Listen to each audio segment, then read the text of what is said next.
코로나 해제로 해외여행이 다시 활기를 찾고 황금 연휴가 시작되며 매일 15만 명이 해외로 나간다고 해요. 여행에 필요한 건 숙소잖아요. 지인 집에 머무르지 않는 이상 호텔이나 게스트하우스 등을 이용하는데, 이런 곳은 체인이 활성화돼 있어 편리하긴 하지만 월드컵 같은 큰 행사가 있는 기간에는 숙소 예약이 하늘의 별 따기만큼 어렵죠. 이 기간 숙소를 구하지 못한 사람들에게 자신의 거실을 빌려주며 시가총액 100조 원이 된 기업이 있어요. 바로 에어비앤비입니다.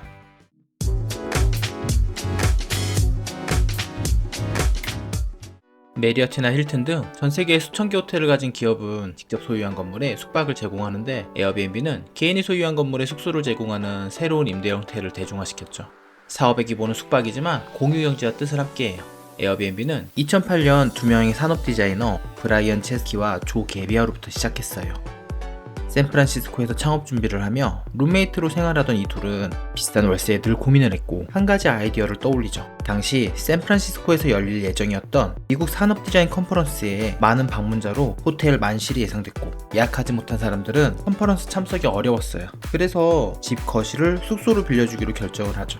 처음에 미국 벼룩시장 사이트인 크레이그리스트에 광고를 올렸는데 비슷한 광고가 너무 많아 직접 사이트를 개설하기로 했죠. 에어베드 앤 블랙퍼스트라는 이름으로 첫 홈페이지를 제작했는데 고작 30분 만에 완성되었어요. 그 외에 컨퍼런스에 관심 있을 디자인 업계 사람들과 지인들에게 안내 메일을 보냈고, 블로그도 홍보하며 얼마 걸리지 않아 3명의 게스트를 구했어요.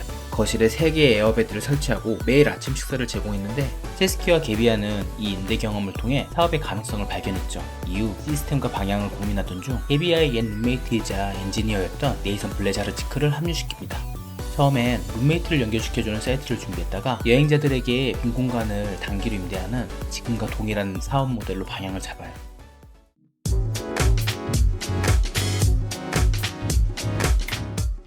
사업은 아이디어 외에도 자금이 필요한데, 이들은 직접 스타트업에 투자하는 여러 엔젤 투자자들을 만나 투자 의뢰를 했어요. 하지만 투자자들은 개인 공간을 낯선 사람에게 빌려주는 것에 대한 리스크가 크다고 생각을 하는데, 이로 인해서인지 한 건의 투자도 받지 못했죠. 수중에 있던 돈이 거의 떨어져 가던 중 운용 비용을 벌기 위해 2008년 대선 후보가 그려진 시리얼을 판매합니다. 오바마 후보는 오바마 오즈로, 맥케인 후보는 캡틴 맥케인으로 한 팩에 $20 정도로 판매를 했는데, 선거 전에 이 재미있는 시리얼이 CNN 뉴스에 소개되면서 순식간에 팔려갔죠. 그 외에도 북미 최대 규모 콘텐츠 축제인 사우스 바이 사우스 웨스트에도 홍보했지만 실패로 끝나기도 했어요. 아이디어는 있었지만 사업에 명확한 설계가 없던 시기에 마지막이라는 마음으로 스타트업 엑셀레이터인 Y 콤비네이터에 지원해요.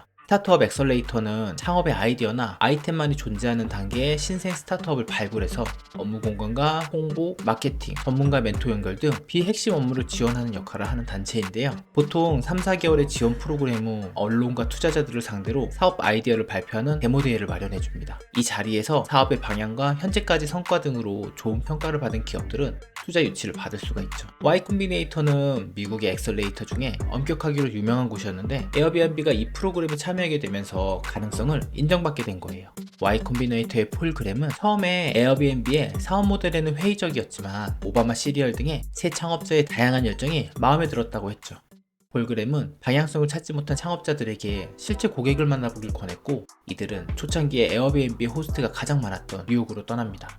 뉴욕은 손꼽히는 관광지였지만 저렴하지 않아서 사업의 가능성이 높다고 생각했던 지역인데요. 이곳에서 직접 게스트가 되어 호스트를 만나서 다양한 문제점과 해결 방안을 모색해요. 이런 실제 고객의 의견 청취는 상상 이상의 결과를 가져옵니다. 우선 첫 컨셉이었던 에어매트와 아침식사 제공의 규칙을 없애요. 그리고 에어매트리스에 대한 혼란을 없애기 위해서 회사 이름을 지금과 같은 에어비앤비닷컴으로 줄였죠. 등록된 숙소의 사진 퀄리티에 따라 예약 건수의 격차가 발생하는 걸 표준화하기 위해서 전문 사진작가 고용으로 예약률을 높이기도 했어요. 이런 다양한 솔루션과 개선을 통해 사업을 다듬은 뒤 데모데이가 되자 사업 검증을 받는데, 2009년 4월 세카이어 캐피털로부터 $60만 투자받고 2010년에는 그레이록 파트너스를 비롯한 다양한 투자자들에게 $720만 조달받게 돼요. 이후 리뷰 시스템 개발과 호스트 프로모션 등으로 빠르게 세계로 뻗어나갑니다. 하지만 에어비앤비의 성장이 탄탄대로는 아니었어요. 처음 투자받지 못했던 이유 중 하나였던 개인 공간 공유의 위험성 때문입니다.